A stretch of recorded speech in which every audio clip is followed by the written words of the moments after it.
Hello and welcome. Now in this video we are going to work with the File Manager tab inside of the Files area. So if we click inside of the File Manager, what you're going to notice is that you're going to see an entire list of all of the files on your server for a particular domain. And it'll match anything that you typically see inside of your FileZilla program when you're looking at your server. So to understand what's on your server, you're typically going to look inside of the public HTML folder. And if you click that folder, then you'll see a list of all of the files and programs that are on your directory. So for example, if you are looking at your server and you see something that says WP, that's typically going to mean that you have a WordPress site on your server. And you can go inside of these folders. You can double click them and then you'll see some of the WordPress based files that you would typically find. For example, you can find the plugins. If you click inside and see the plugins, if you want to go back one level, you'll click up one level. You can see all of the themes. You can go back up one level, and then you can see any other uploads, and then you can go back up one level.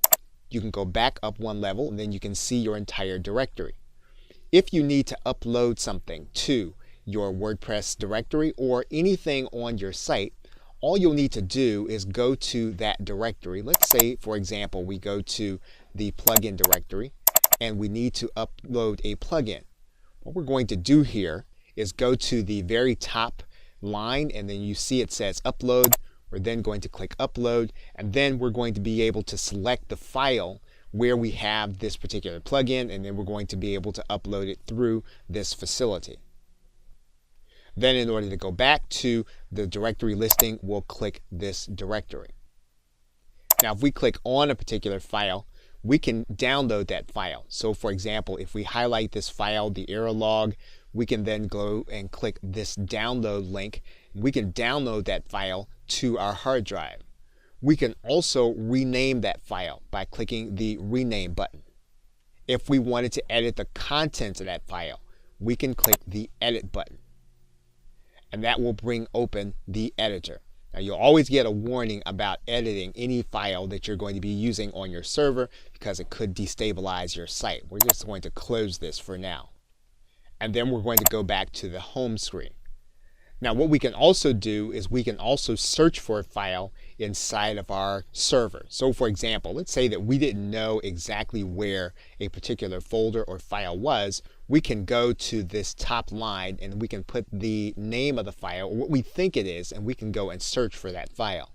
For example, if I write in the word optimize, we'll go and look for all of the files that have that word in them. And as you can see here, you don't always have to assume that the file is going to only be named what you put in there.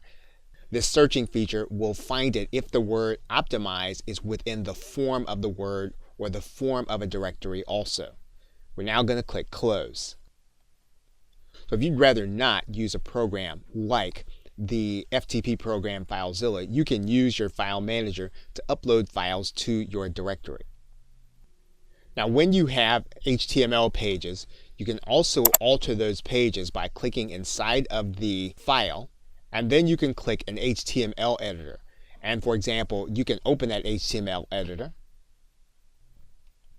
Once you have the dialog box, you can then click edit. Once you have that code open, you can click the source button, and then you'll start to see the HTML code reflected on your screen. And you can edit that code directly and have those changes be reflected directly on your site immediately.